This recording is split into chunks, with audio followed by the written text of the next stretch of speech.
Ang intense ng mga kaganapan ngayon sa abot kamay na pangarap sapagkat mangyayari na nga ang matagal nang hinihintay ng lahat na makulong ang bruhang si Moira.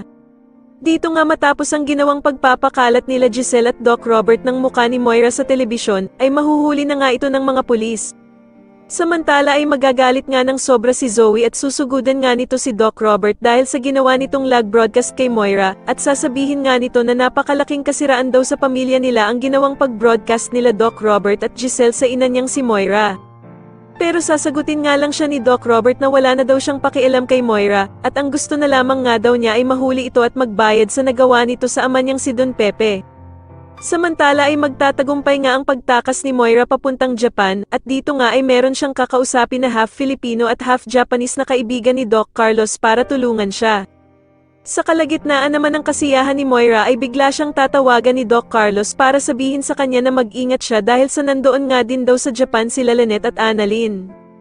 Kaya naman ay biglang magbabago ang mood ni Moira at sisisihin pa nga nito si Doc Carlos kung bakit siya sa Japan dinala samantalang alam naman nito na naroroon nga daw pala sila Annalyn at Lynette.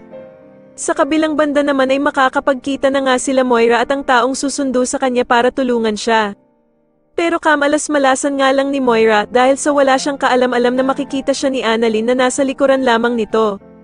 Samantala ay tatanungin na nga ni Lynette itong si Doc Lin dun sa nararamdaman nito para sa anak niyang si Annalyn dahil nga sa nakakahalata na siya na may gusto ito sa anak niya.